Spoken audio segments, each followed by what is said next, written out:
Okay, welcome back everyone to our Parasha Insights, Parasha Tisa.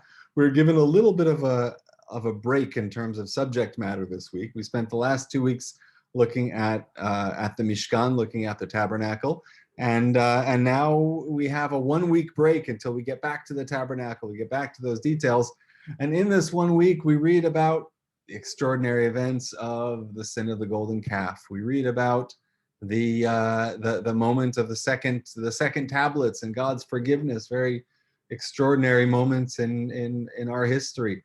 We read about the census, and that's what we're going to be focusing on. And as we've said before, one thing I've noticed in this round of Parsha Insights, focusing on Midrash, is that the material is so rich that whereas in previous years, I would start at the beginning of the Parsha and say, okay, what does commentator X, whoever we happen to be studying, what do they have to say? What's something juicy that they have that we can really sink our teeth into in this week's class?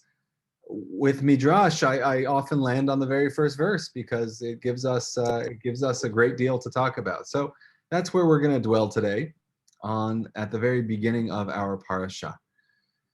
Ki Tisa et rosh b'nei Yisrael lifkudehem. It's hard to translate. And the translation says, when you take a census. But of course, that's a very indirect, it's an idiomatic phrase that the Torah gives us. Ki tisa et rosh, which means when you lift up the heads, you raise the heads. And there's a lot of ink is spilled on this phrase. What does it mean to lift the heads? Is it an act of giving someone importance when you count them? Is it how they were counted? Well, let's leave that for a moment. When you take a census of the Israelite men, according to their army enrollment. Okay, this is already not in the verse. This is already a little bit of commentary. So we'll go back to the verse. Ki tisa rosh b'nei Yisrael. When you count the Israelites, lifkudehem, according to their numbers, v'natnu ish kofer nafsho. Each person gives kofer, gives. Here it's translated as ransom, not a terrible translation. Everyone's going to give an amount. That's how they're going to be counted. Bifkodotam. As they are counted. There shouldn't be a plague when you count them. And so what we see here is a number of different points. Number one, there will be a census, as there are a number of times in the Torah. Number two, the census is not carried out in the, I would say, classic way, but it's carried out through a fundraising campaign. It's carried out through everybody has to give exactly the same amount, and then you just know at the end of the day how many people you have by virtue of how much you've raised. So again, it's not going 1, 2, 3, 4, 5, but rather everyone contributes the half shekel, which we'll see in a moment. And then there's this idea about the plague, that there's a concern for the census and a plague coming together. Why is that? What's the connection between counting and a plague? And Rashi is going to give us this answer for a moment, because at first glance it seems like it's two very different concepts. And then they go into the mechanics of how this is done, the half shekel, exactly how much it is. And then skipping ahead a few verses, He ashir lo yarbeh, the wealthy person shall not increase, the hadal lo yamit, and the poor person shall not decrease, shall not give under the amount, mimachasit hashekel, from the half shekel. Everybody has to give exactly the same amount. Okay, that's the commandment. The commandment, there's going to be a census. It's going to be done through donations.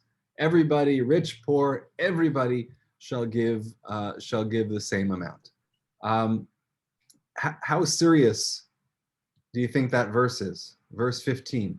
Everybody shall give the same amount. What happens if I need some help? What happens if I go to David and I say, hey David, can I borrow 50 cents? Can I borrow a half shekel? And sure, why not? Half shekel, it's not a big, but sure, you can borrow it. Or what happens if some other generous person says, if some philanthropist comes in and says, there are a lot of poor people out there. Instead of a half shekel donation, I want my donation to be 100 shekel. And it's going to pay for 99 and a half shekel. It's going to pay for 199 people who are going to be covered under that 100 shekel donation at a half shekel each, plus me. So can you do that or not? Yeah, Peter? No, you can't, because the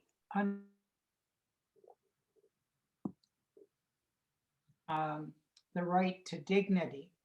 And part of the dignity was being able to stand up and be counted as equal to everybody else. Good. So there is a component of dignity. There is a component of being one of the donors, and the target is set sufficiently low so that the participation can be increased. But again, going back to that question, how serious is it? Well, according to Nachmanides, to the Ramban in 13th century Spain, Ramban says, not only is it serious, he says, they should all bring the specified amount of money in equality. Okay, we knew that. However, it would appear from this verse that if if a poor person gave less than a half shekel, he transgresses this negative commandment. And by the way, all the more so if an individual rich man gave more, he transgressed the negative commandment. Meaning, it's not just that you can't do it; it's that it is prohibited to give more than your amount. That's a very dramatic statement to say that, there's a certain amount you have to give. It is absolutely prohibited to overgive when it comes to this census. We need an exact count, and don't sponsor anyone else. Maybe it's because of the idea of dignity that Peter said, but everybody has to give of their own to this census. I just included that Ramban because I found it interesting. He's as far as I know, the only one who counts this as one of the negative commandments. This is one of the 613 commandments included in the negative commandments of the Torah, not to give too much. And so if this could be a trivia question, what's the commandment that the misers love? Is the commandment not to give too much when it comes to the half shekel? Could be. Anyway, I learned something in preparing for this, and I had never seen this Nachmanides, this Ramban before. So now I know the Ramban says not only is it that everybody has to give the minimum, but you can't give more than that amount. Rashi says there shall be no calamity amongst them. We're going to get to the Midrashim towards the end, but we're going to look at this idea. What is the idea of a calamity, of a plague, have to do with a census? Rashi says, because shehaminyan sholeit bo ayin hara, that the minyan, and we're not talking about minyan at the Shar, 5:10 p.m. today, everyone's welcome. That's not what we're talking about. Little commercial in there. That's not what we're talking about. Minyan, the idea of counting, the idea of putting numbers to objects. Sholeit bo ayin hara, the evil inclination. V'hadever ba ba'olam, as we've seen historically, you have this pestilence can come to the world, plagues come. When you count people, plagues come. And we see that elsewhere in the Torah. This idea, we're going to spend a few minutes on this idea of ayin hara. What is it? Does anybody just want to give offer an approach? What is it? What is ayin hara? Try to define it. We know it's used in certain contexts. People will say kanayin hara. That's from the Yiddish kain ayin hara, without an abliya, without an ayin hara. And that's anytime we say, some people will say when it comes to age, if you say, how old are you? And if you've been blessed to achieve a number, a larger number, a number that's up, kanayin hara. It shouldn't, because there's a number associated. How many kids do you have? Kanayin hara. Don't want to give a number to that blessing. Don't want to put a number on my blessing, because numbers invite ayin hara. What is ayin hara? Ayin hara. Something bad will happen? What, something bad will happen. Why? What are the mechanics of an ayin hara? That's the question.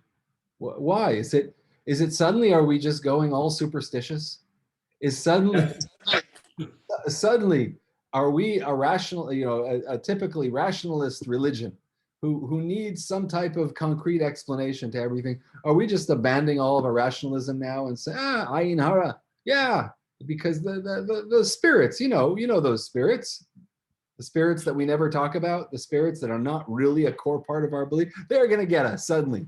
So what is the Ayin Hara? Hi, Rabbi. Oh, sorry, David. By putting a number on something, you dehumanize it. And by dehumanizing it, you invite all sorts of aspects that may not be part of the humanity that you're dealing with. So you don't number your children, you name them. Okay. By dehumanizing, you invite, meaning by virtue of the fact that dehumanize, you encourage the further. It becomes an object.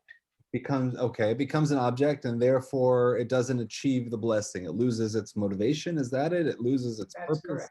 It loses its identity by virtue of the fact that you're a number now.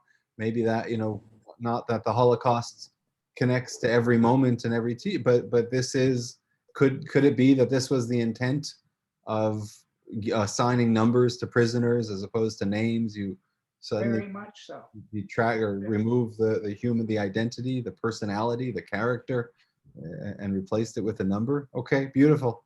Any other? No, but on the other hand, Sorry, go ahead. Yeah, Esther and then Cheryl. Yeah. Okay, when we talk about the Holocaust and we say the 6 million, we're putting. How much more bad luck are they going to have? Pardon me? How much more bad luck are they going to have, those 6 million? It's You can true, count but those. Yeah. that's true. You have a very good point. But the thing is, we're using a number. It brings it to the attention that maybe it wouldn't have had if it had no number. You're right, and if we could, Nice. we would name them all. If we could, instead of saying 6 million, we would say all of their names every time we mention. Obviously we can't, but that's. I remember a number of years ago. I think it was B'nai B'rith had this initiative on Yom HaShoah, I believe, where they would stand outside City Hall, Montreal City Hall, and host a reading of names and cities, people who perished, names and cities. And they would block off 9, 10, 11, 12 hours and get volunteers. I did it one year, and I remember one year the mayor participated in it. And then after 10 hours of saying names without interruption, you realize that you have said only, less than 1% of the name, some small, minuscule amount, by spending the entire day. And it gets boring, it gets tedious after a while. Why am I doing this? Is this a waste of time? But the point at the end was a very, very powerful, very powerful. And Cheryl? I just not talking about the numbers, but about the evil eye, just that that the blessings that we have to remember that we are not from us, that we have, the blessings are from Hashem and from God. And so that we don't want it to be that we don't appreciate that there's the gratitude of what we have is not. Good. I think you're anticipating something that's going to happen shortly in the commentary of the Shadal. You're thinking along the lines that I was thinking of as well. Just to note that just grammatically, the phrase is an unusual phrase of ayin hara, only because in the grammar, the word ayin, of course, means eye, but and hara is evil or bad, but the word ra is in the masculine form. And body parts in the Hebrew language are typically feminine. We talk about the hand, yad hachazaka, the hand that's strong. When we talk about somebody who is kind of small-minded or miserly, talk about ayin tsara, not tsar, but tsara. It's in the feminine. Here, hara is in the masculine. There have been some who have interpreted this phrase as referring to the Egyptian god of the sun, Ra. I saw a very interesting article on that, how ayin hara is referring to the Egyptian way of looking at things, not our way of looking at things, talking about ancient Egypt. But still, this idea ayin hara, without getting lost in the grammar of it, this idea ayin hara, we're going to try to understand it just a bit more. In Pirkei Avot, Rabbi Yehoshua, hold on just a moment so I can see it on my screen. Rabbi Yehoshua says, ayin hara v'yetzer hara v'sinat habriot. So the evil eye, the evil inclination and hatred for humankind, puts a person out of the world. Motziim et ha'adam, removes a person from the world. So Rabbeinu Yonah, who is also a 13th century commentator. Interestingly, Rabbeinu Yonah and Nachmanides, Ramban, who we saw before, were born 4 years apart in the same city, in the city of Gerona, which is in Catalonia in Spain. And Rabbeinu Yonah is often referred to as Rabbeinu Yonah Gerondi, because from Gerona, Rabbeinu Yonah from Gerona. That's not a difficult combination to remember. And he is 13th century, and he offered one of the standard commentaries on Pirkei Avot is that of Rabbeinu Yonah. So Rabbeinu Yonah says it's evil eye. So what is the evil eye? Its explanation is one who is not happy with his lot and places his eye on a fellow who is wealthier than he, thinking, when will I be as wealthy as the great wealth of this man? And it causes evil to himself and to his fellow. It's like the wise men of science say about everything that is his neighbor's.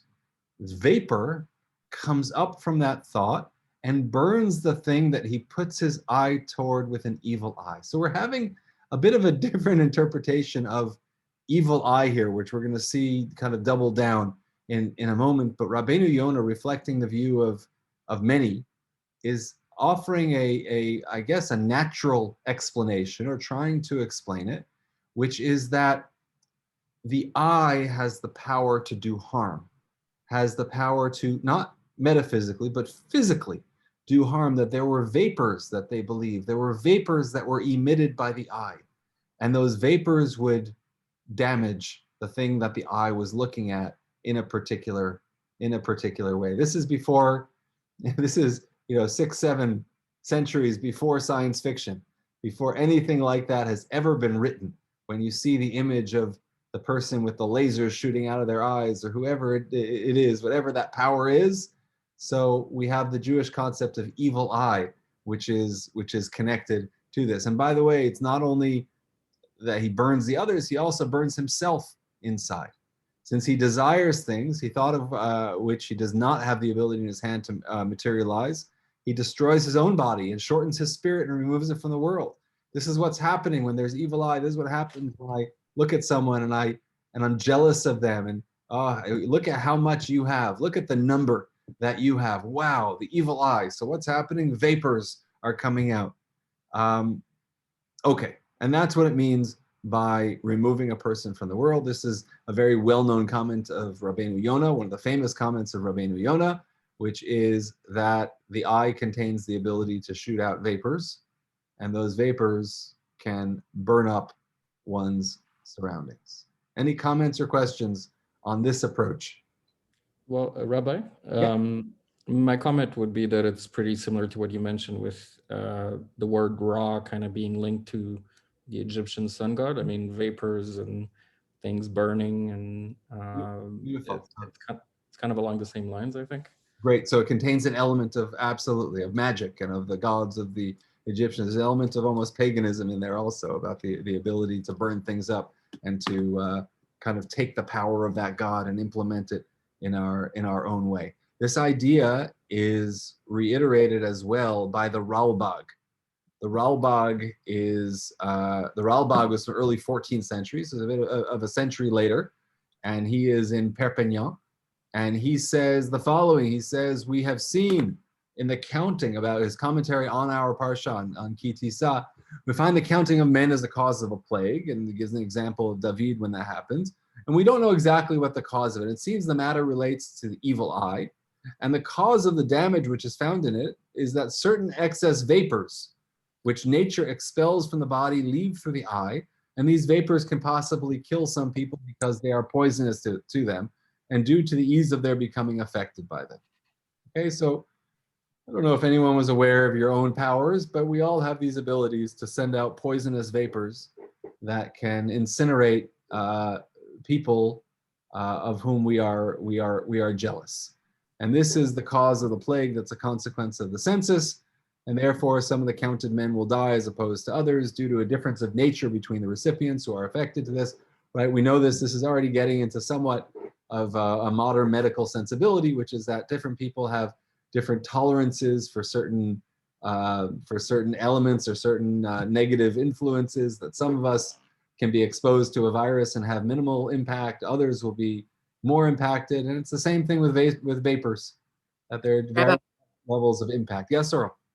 So what about warding off when you wear an evil eye and warding off evil? So it's probably it's probably connected to this idea that we're creating this type of shield around us to protect from vapors. Okay. Okay. If you have Some people wear magnets. yeah, a magnet, also maybe cloves of garlic, whatever it is to keep away the evil eye. And there are a lot of different customs connected to this. There are a lot of beliefs out there in Judaism, superstitions, the idea of whether it's Lilith for a baby or whatever it is, we need to protect us from these invisible, pernicious concepts. This is, again, these ideas coming from the 13th, 14th century, trying to really, and what it's doing is something very modern. Without the tools of modern science, what they're basically saying is that we're not leaving the idea of evil eye in the spiritual realm only. And we are trying to find a physical explanation for the evil eye. And that physical explanation within the laws of physics is going to include vapors that are being emitted and that are dangerous to those people. So I don't want to relegate this. This is not superstition. This is specifically not superstition. This is specifically not about invisible spirits and things like that. This is about vapors that exist in the mind of in the medieval or pre-medieval scientific mind. These vapors, similar to the humors of the body and all the other different ways in which we understood the human body many centuries ago. There are vapors as well, and it's not so far-fetched to say that those vapors are the evil eye. Fast forward a few centuries, and we'll move over to Italy, to the Shadal of Shmuel David Luzzatto, who's going to offer, as he often does, a more academic, part of the Wissenschaft des Judentums, part of the scientific approach to Torah study, and a more academic approach to Torah study. And he is offering in his commentary, a different approach to that. And he says, when a person counts his gold and silver, or when he goes and counts his men under arms, like David did, it's very likely indeed he'll trust in his riches and multiplicity of soldiers, and grow arrogant and say, with my strength, kochi v'otzem yadi, that it's my strength and the force of my hand that I've accomplished greatly. That's what people are tempted to do. When you count everything you have, look at what I've accomplished. And then in most cases, it will happen that the wheel will reverse on him. He'll be visited by devastation he hadn't seen. From this, the belief the evil eye has been generated amongst all nations. Everyone kind of believes, or it's not just a Jewish thing to believe that bad luck will come when we take a full accounting of our blessings. He says it seems that this belief had already spread in Israel, and in terms of the time of the giving of the Torah. Now, God didn't want to nullify this belief because it was founded on belief in divine providence. And it distances a person from trust in his strength and wealth, which is the root of the entire Torah. Therefore, what did God do? God said, in a way that he connected the evil eye, the counting, with the idea of donating to the temple, in a fashion that from that day on, they would be able to be counted without fearing the evil eye, because they were giving to something greater. Because at the same time they were counting, they were also acknowledging God, right? How do you count? You give a donation to the temple. That's how you count. And so at no point in the counting are we going to be tempted to say, oh, look at how many we have. We're great. We did this, not God. Right? So that's what's happening here, is that it's not the evil eye is really something psychological. It's really what happens to a person when they assign a number to what they have, is that they're tempted to say, hey, look what I've accumulated. Look what I've accomplished. Look how great I am. So if at the same time we're doing this, God can force us to acknowledge God's presence in our lives by extracting that donation and by allowing us to give to something greater than ourselves, well, how great that's going to take us away from the evil eye.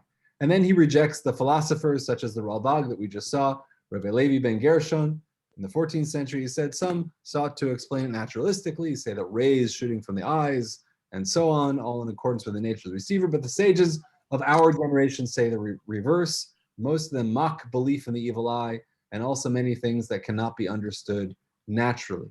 However, he says, and this is a fascinating point, he says, to my mind, these and those err, meaning those who reject evil eye are wrong, and those who think that the evil eye are these vapors, they're also wrong. But rather, the world does not act in accordance with the law of material nature alone, but there are other laws, meaning you have nature, but you also have God. You also have the highest wisdom at the start of creation. And on their basis, various causes of events come about so as to bring upon nation and individual goods and evils which testify to divine providence, and which the philosopher says, it just happens. And the mass will look upon them and say, they're miraculous. But in truth, they're actually both. They happen, they're part of nature, but they're also miraculous because they come from creation. And the example he gives to this mixture of things happening in a natural way, but really being divine, he says, this is what decreed that frost, that it would be hard and early in the year 5579, which is 1812, in November 1812, so as to cast down an overbearing king and bring tranquility to the land and all that fill it. Who's he referring to? He's referring to the defeat of Napoleon and Napoleon's army in the Russian campaign, where they lost the majority of their soldiers because an early winter came in and they weren't able to deal with the elements. So Chagall is saying, you know, the philosophers, the rationalists, the scientists, whatever it is, will look at that and say, okay, it was an early winter.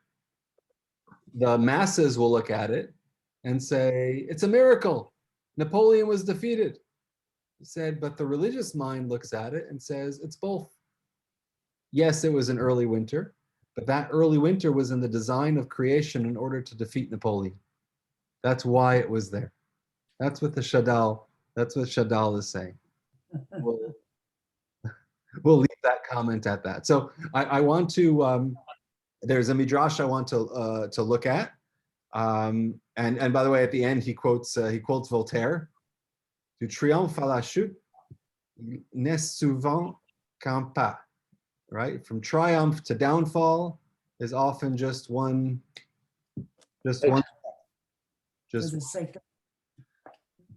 step. So the Shadal, again, so the idea of evil eye, the Torah connects the idea of the plague to counting, to a sense. Why is it? So we offered some approaches of Rabbeinu Yonah and the Ralbag, which is giving this explanation of the vapors, and the Shadal's rejection of that, and saying, no, it's not that. It's actually that people count. When they count, they lose sight of that the blessing comes from God. I think that's what Peter got us along that path at the very beginning, but that's what the Shadal is saying right here. There is a Midrash. We're not going to look at this Midrash. We'll take a look at the second Midrash. This Midrash reiterates the concept of the evil eye and talks about when things happen in public, it's much more susceptible to the evil eye, which is why the first tablets, which God gave in the most public way, did not last, but the second tablets, which were given to Moses in private, those were the ones that lasted. Okay, but let's park that on the side, but that's an important concept of the evil eye. And as the Talmud says, which I didn't quote here, that that bracha, that blessing, really resides on davar shesamui min ha'ayin, something that's hidden from the eye, something that can't be seen is much more receptive to blessing than something that's out in the open, something that's exposed. And the final source I wanted to look at together is the Midrash Tanchuma on our Torah portion, where God says to Moses, Amar lo HaKadosh Baruch Hu LaMoshe, Menei et Yisrael, go count the children of Israel. So what's happening? So Amar lefanav Riboni. So Moshe said, well, wait a second, my master, didn't you tell me that they're going to be ka'afar ha'aretz, they're going to be like the dust of the earth, they're going to be kechol hayam, they're going to be like the sands of the sea, and now you're telling me to count them? Didn't you tell me that they're going to be unable to be counted, right? That it's going to be, the idea of counting in Israel is going to be incompatible. Amarlo. So God says to Moshe, Im bikashta la'amod al minyanam, tol rashi otiot shel shvatim v'ta'amod al minyanam.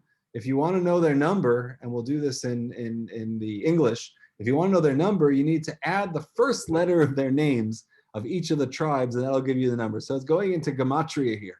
And look at the name, okay, the tribes, Ruvain, Shimon. So again, the numbers, Resh is 200, Shin is 300, Yud in the name is 10, right? All of that, so 100, 200, and then the Yud in those three names, so 100, 200 plus 10, I guess, you're getting 30,000.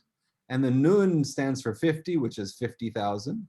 And the Zayin, which is 7, is 7,000. And the Dalet is 4,000. And the Gimel, you don't have to check my math or the Midrash's math. It's right, it's correct. So if you take the first letter of each of the names of the tribes, it equals 597,000. Do we know how many people there were in the wilderness? What's the number we say? 600,000. So if you take the first letter and multiply that by 1,000, equals 597. So it's 597,000. So you're missing 3,000. What happens? The golden calf happened. And 3,000 people died in the punishment. And the sons of Levi did according to the words of Moses, and there fell on people on that day 3,000 men. So there you go. You have the number. 597 plus 3 is 600,000. So this is what God was saying. Hence the Holy One, blessed be he, said to Moses, you are taking an account not to know how many people are there, but to know how many are missing. Rabbi Menach, we know our starting point is 600,000, God is saying. I want to know how many are left. How many are missing, therefore? I'll know. So Rabbi Menachem said in the name of Rabbi Vai, this may be compared to a king who had many sheep. When wolves attacked and destroyed some of them, the king told his shepherd, count the sheep and find out how many are missing. Likewise, God said to Moses, count the Israelites and find out how many are missing. This, my friends, is a major chiddush, is a major novel interpretation, because it takes an entirely different approach to the idea of the census. When God says, we assume that when God says, count the people, ki tisat rosh b'nei Israel, God just wants to know how many people there are. We just need to know how many people there are.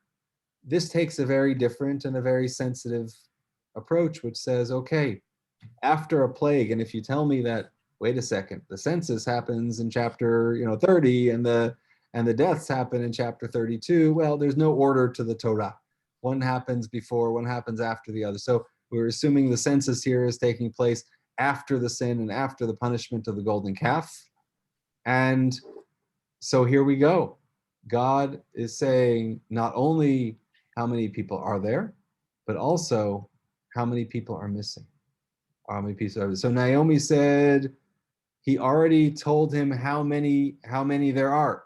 Yeah, exactly. He already said, so the starting point is that we know the number. So why are we counting? To find out how many are left. Saying God already told that the 3,000 people had died. Well, maybe this was a way of showing compassion, or showing that we care, or showing that those people who died are truly missing, and shifting the focus onto them. Because when you get at the end of the day and say, 597,000, it should be 600,000. What happened to those 3,000 people? They died in the plague. They're the sheep. They're the sheep that went missing. We're God's flock. So that's the Midrash's reinterpretation or novel interpretation of the census, and of why we have a census, to focus not only on who's there, but on who is missing as well. Peter, are you going to say? At the very beginning, you said this was a fundraising exercise. Yeah. Do you really think that was the object of the exercise? No, I think the object was a census. I think fundraising was a happy correlated benefit, because the money was used for the Mishkan. Why? Why do you? What was the value of a half a shekel? What does it mean to know if it was really fundraising? Was it of any real value? That's a good question. I don't know. I don't know what And where did they get the half shekel? Where was the central bank? Where does the money come from in the desert? You're asking some excellent questions, Stephen, and there are, look, I was just wondering. there are very important questions about, again, I think we've discussed this at previous times, that when it comes to Midrash, we don't really ask those questions, that the reality is not, but this is not Midrash, this is the Torah. This is the Torah, so we can ask these questions about the Torah. We can ask questions about the Torah. Wait a second, where do they get those animal skins to decorate the tabernacle? Where did they get the gold, the silver, the copper? Where did all of this come from?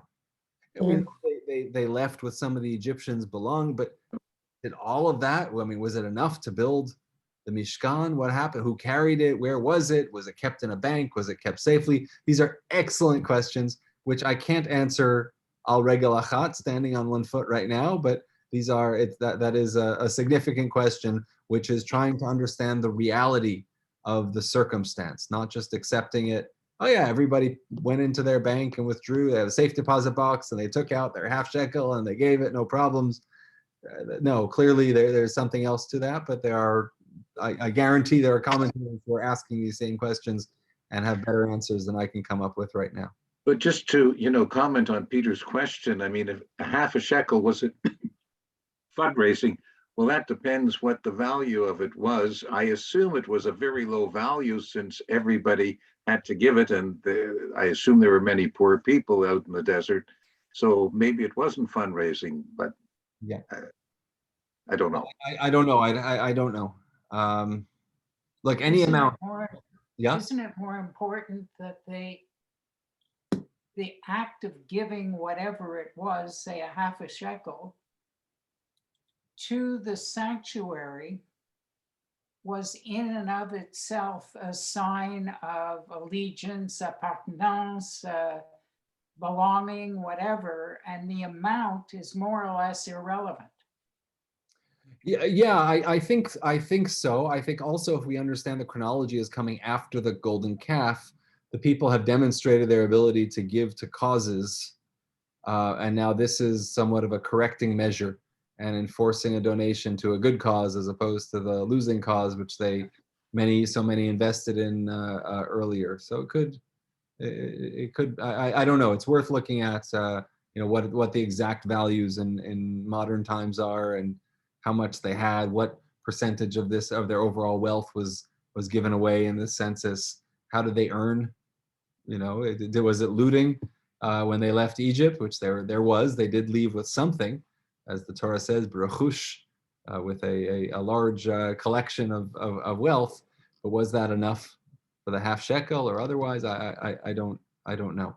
But in a world in which manna is falling from the sky, they found half shekel. They had half shekel. How do they have that? Let's try to figure that out. And they didn't spend a cent on their groceries, right? That's it. They saved. That's how you save. You'd be surprised Rabbi, how much you have. Yeah, Cheryl? When you just said something about manna falling from the sky, some of them at that time were collecting more than their share because they were worried that they were going to have enough for the next day, and this, and they were thinking they wanted to kind of stockpile it and everything. But when you all contribute to something, you all become together. It brings unison to a nation, unison to people. When everybody's going through the virus together, it brings people together and makes people work, care about each other. So by having the census and everybody contributing together, I would imagine maybe the Israelites needed to do that because of what happened with the golden calf or what was going to happen, and at least it brought them all as one people. Yeah, it certainly was. Certainly did have that effect of bringing them together. Absolutely. The whole idea of the Mishkan, right? That's part of the great debate was the Mishkan an a priori concept in the sense that was it the original intent of the original design of God to have a Mishkan, or was it a reaction to the golden calf and meant as that unifying, okay, we need something physical and we need something that everybody is going to focus on, everybody's mind is going to be to, and that ultimately was the Beit HaMikdash as well, right? And the idea that we even all face the same way when we pray it perpetuates that value. wherever you are in the world, whether, whatever direction you are from Jerusalem, we're all facing towards the same idea. So Right. that is a unifying concept. That could be the Mishkan in this donation, which was meant to support the Mishkan as okay, we are over time, and I'm going to we'll close the class now, and I will thank each and every one of you for being here. Wonderful to see you, and we'll see you next week. Same time, same channel. Shabbat Shalom. All right, thank Bye, you. Shalom. Thank you. Bye. Shalom, Shabbat thank you. Shalom. Great to learn. Thank you very much.